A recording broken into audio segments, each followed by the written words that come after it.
motor vehicle accident with injuries. Okay. Apparently a motorcycle has been struck by a vehicle. All right. Is the initial report, so we're going to head that way now.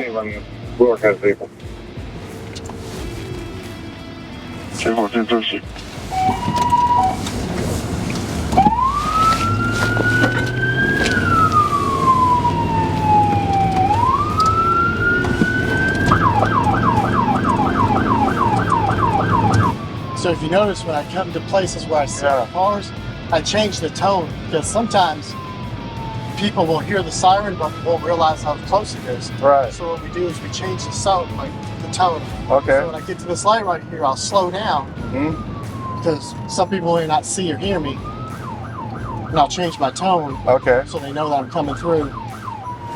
And being that we're going to an accident, I know there is reports that need to be done and all that, and investigations and everything else. And well, we're kind of lucky on that, because we have a traffic unit here. Okay. And the traffic unit is going to handle that. We're going there to support. And so what we'll do is we'll create a, we'll help with traffic. Right. We'll make sure that the fire department can get in and out, and the ambulance can get in and out with no issue. Sure.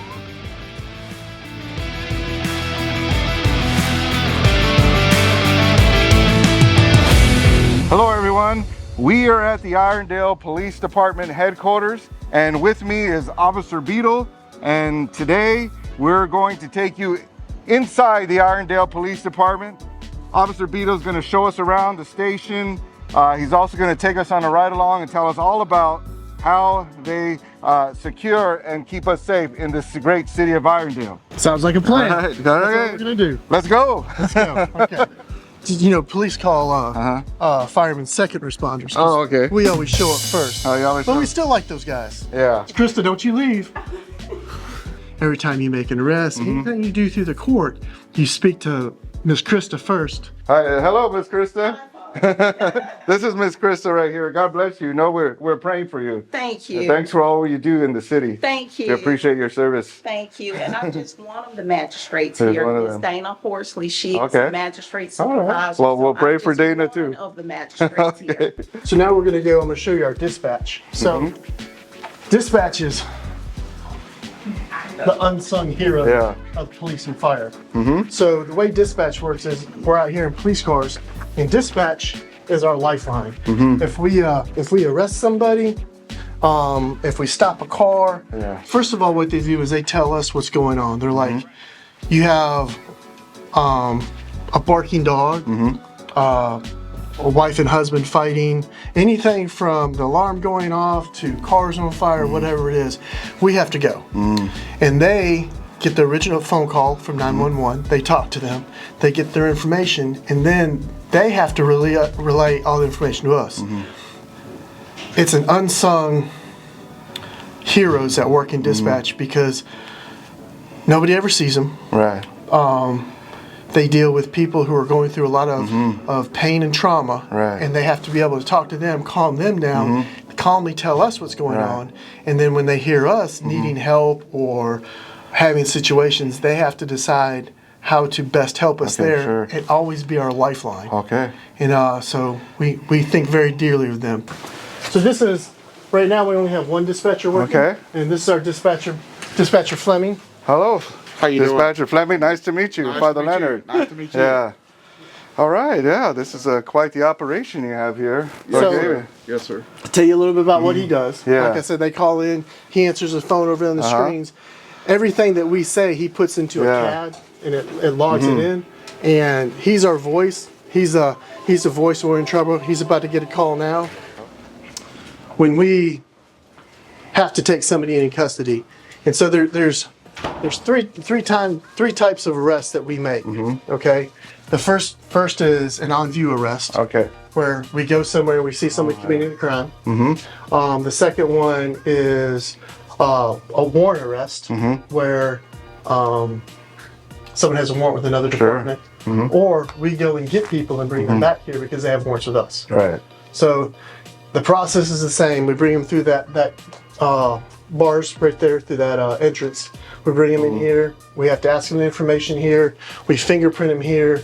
We take their picture here on this backdrop. All right. If they stay with us, we have clothes in here that we have to dress them out in. And then we take them to jail. But this area is a place that you'd probably understand. Similar to a confessional. All right. Yeah. Because you take them out of an environment where they're stressed, and then they know that they're going somewhere, but they don't know where they're going, what's going on. So when they come in here, regardless of what kind of day we've had, or what kind of interaction that we've had with them, we have to reset, sit in here and have a conversation with somebody who probably doesn't like us and doesn't want to be here, but we have to, we're held to a higher standard. We have to show them respect and talk to them, get their information, and help them on the next step of their journey. Yes. And in this area in here, you wouldn't believe it, but this is probably the area where you connect with more people than even out on the streets. There's nobody in the jails today, but so when we bring somebody in here, it's not the most hospitable looking place you can see, but we bring people in.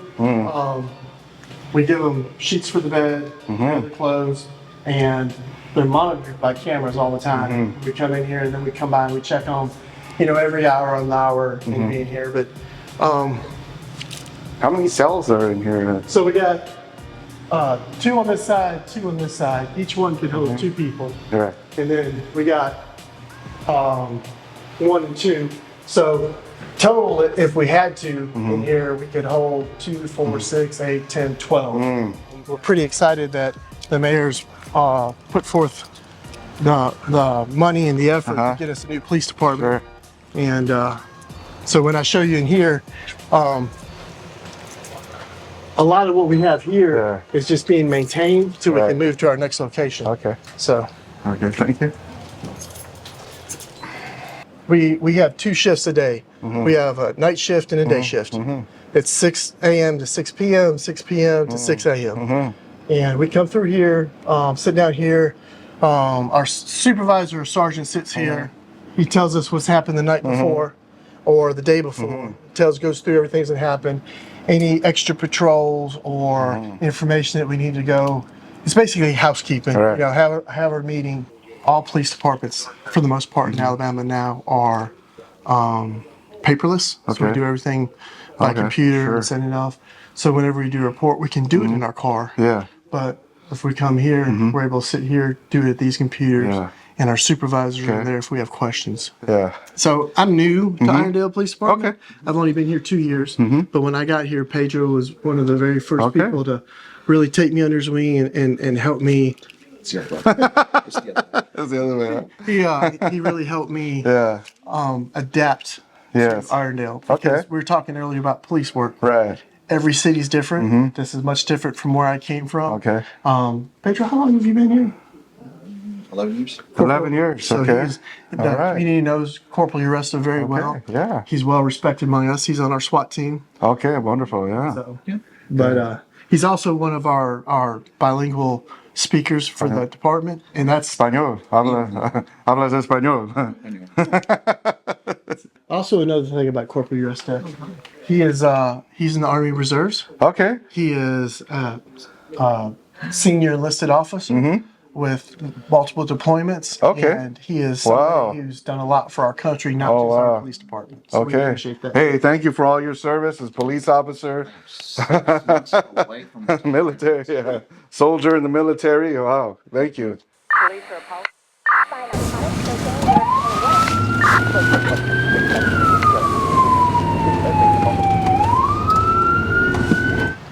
People think that police work is something that's one-dimensional. Right. And they don't prepare you in the police academy for everything you're going to do with. Right. I mean, right now, we're directing traffic. We're going to help them out. If we're the first people here, then we're actually the first medical response on the on scene. If there's some type of argument, let's go, come on. As you were saying, but often people have a misconception of law enforcement as one-dimensional. But as an officer, you wear many different hats. I mean, yeah, of course you're there to secure, but you're also a counselor, you're also a problem solver, all sorts of things, directing traffic, Medical attention. medical attention, and Not really legal advice, but advice on how to proceed. right. We get a lot of calls with people who have civil issues Sure. that they just don't know. They don't know who else Okay. to ask. It's Right. like they'll ask us, and we have to go there. How was that to get your blood rush? Oh yeah, hey, that was cool. Yeah, it was fun. So we got the report from dispatch. There's a Right. motorcycle accident, possibly versus a car with injuries. Now, upon arrival, it was just a motorcycle. He kind of lost control of his vehicle, his motorcycle. He slid off. He wasn't too hurt. They're going to take him to the hospital. But we went from right up here to down here. Right. But in the same point, we have to be able to talk to the family, explain to them that everything's going to be okay, talk to the fire department, see what they're going to do. And then we have to handle the traffic, we have to handle the investigation, and what needs to go next. Okay. So there's a lot of things that you have to do in that small situation. And every call that you get, whether it's a barking dog or a fight with 10 people, you have to go in with the same mindset. Sure. And you have to be able to elevate and de-escalate Right. not only yourself but everybody involved. Okay. So it can be a little stressful. How big is Irondale? Well, Irondale's a little different than Yeah. a lot of cities you go through Sure. because the city of Irondale completely surrounds North Fork Southern, Sure. and it's the hub for the southeast here. Okay. And so I'll show you on our map. Pull up our map here. All right, this is all of Irondale. It's broken up. You see this gray area right here? You're right. So that's North Fork Southern. So the city kind of goes completely around North Fork Southern. Okay. So even though population-wise we're a smaller city, geographically we're a decent-sized city, but we're spread out. Right. See this car right here with that white light? Right. We're gonna stop them. Okay.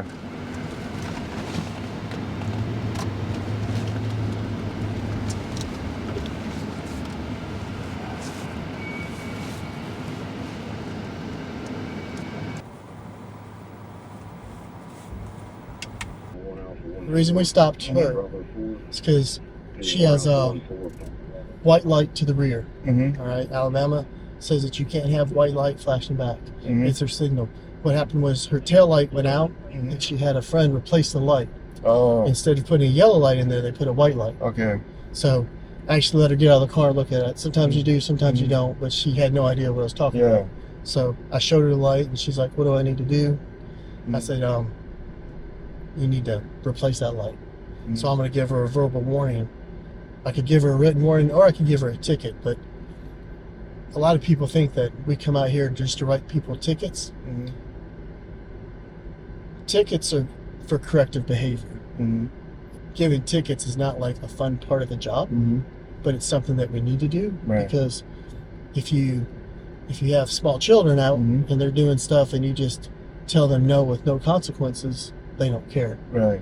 If you have someone who's speeding all the time and you stop them multiple times, you're like, hey, stop speeding, and they don't stop speeding, you have to kind of escalate. Sure. So that's kind of what we're doing here. We're just like, hey, fix your light. When I was 11 years old, I told my dad I wanted to be a police officer. Right. And he got very serious. He sat me down. He said, I don't want you to do that. He said, you can do anything in the world that you want to do. I don't want you to do this job. Okay. And I was shocked. I was kind of crushed actually because this is all I wanted to do because that's what my dad did and that's what my grandfather did. So why would I not want to do this? And so I asked him because I'm an 11-year-old kid. I'm like, why? So my dad tells me, he said, you'll never get paid for the amount of work you do.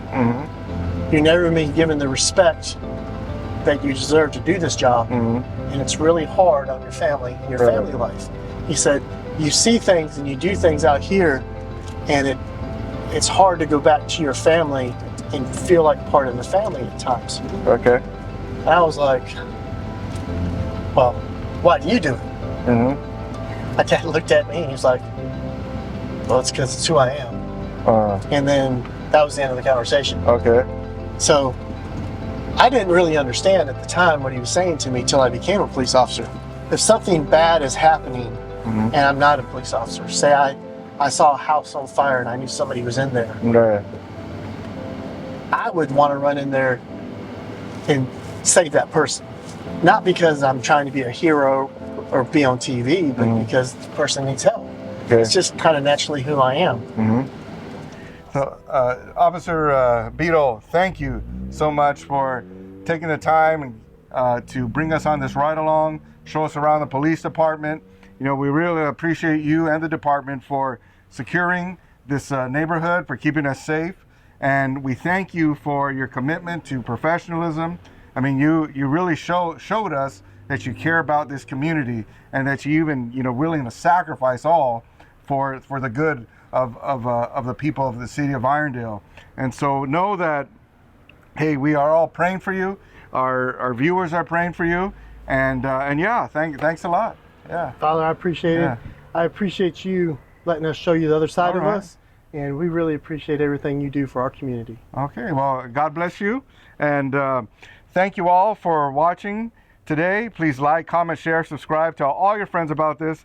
And remember to pray for Officer Beedle and the Irondale Police Department, who keep us safe, so you know you're safe and secure when you come and visit us at EWTN. And until next time, may Almighty God bless you all, the Father, the Son, and the Holy Spirit. Amen.